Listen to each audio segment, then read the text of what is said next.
think about the optimal amount of information, and let's suppose we're going to think about buying a car. The beauty of the internet is that we can find out just a ton of information at a couple of clicks. So let's say we at Edmunds.com, which is a pretty good site. You can find out a lot about a lot of different cars really quickly, and all these sites, have phrases in them like, what the dealer doesn't want you to know. So let's say we explored a lot on Edmunds about whatever car we're going to buy. Say it's the Chevrolet Spark and other such vehicles. I'd love to buy a little Chevrolet Spark, just to throw that in there. I've got 3 kids, so I need one that seats 5. The Spark only seats 4, so I'm a little bit out of luck there. Anyway, but let's suppose I find out everything I can easily find out on Edmunds. There's probably just a little bit more. If I go to Kelley Blue Book runs a site on new cars and new car information, as well as on telling you the car value of your used car. So in fact, Kelley offers a fairly similar package of services as does Edmunds. But there's probably a couple more bits of information if I spent 20, 30 minutes, 40 hour tracking that down.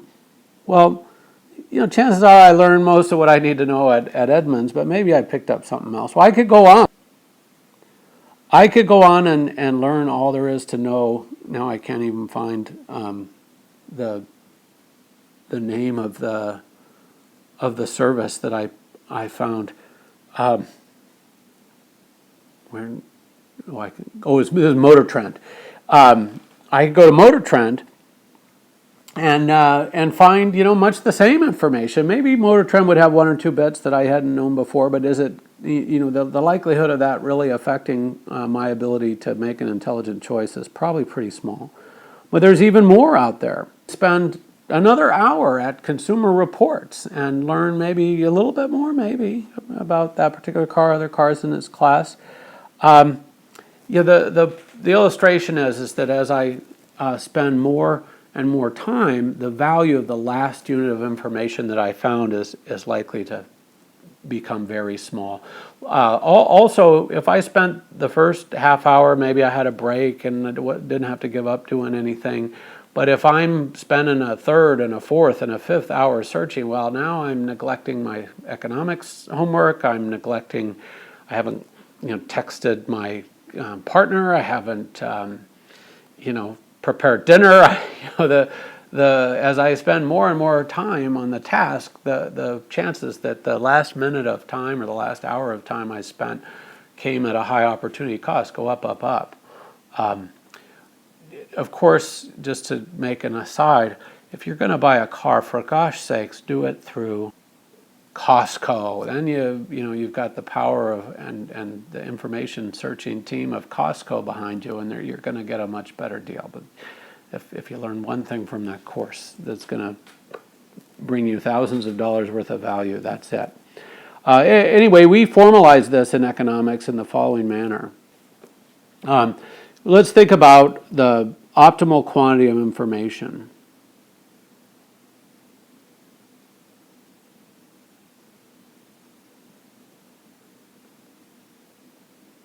And we'll think about it in regard to buying a car. Well, the initial illustration that I talked you through just now was meant to show you that the marginal benefit of each successive unit of information was likely to be falling very fast.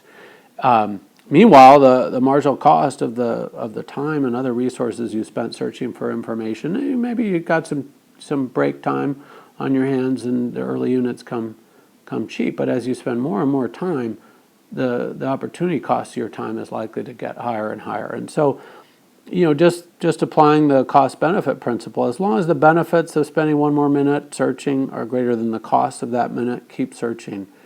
But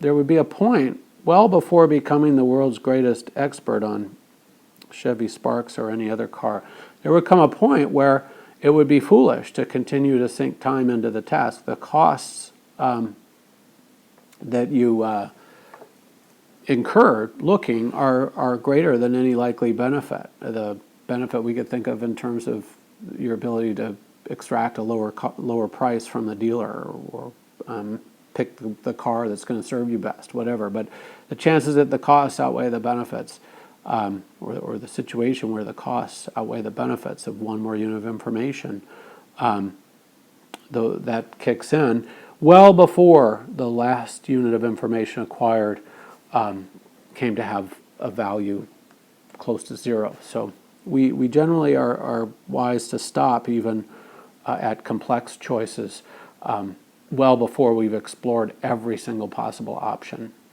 Though one text I teach out of, maybe it's this one, they talk about the search for the perfect mate and how hard it would be if let's say you're a heterosexual male. As you know, I'm just using my own personal case. There's 3.5 billion females. If we even narrowed them down to the ones in my age group when I was searching, let's say my 20s, let's say 1 out of every 7 was a woman between the ages of 20 and 30. Well, that's still 500 million people all over the world, and to check every one to make sure I wasn't missing the one that was my perfect match, that would probably not be worth the time. I'd be an old man. I'd be dead before I found her. I got really lucky, so that maybe isn't a good example. I happened to find the one without having to go through 500 million choices, possible choices.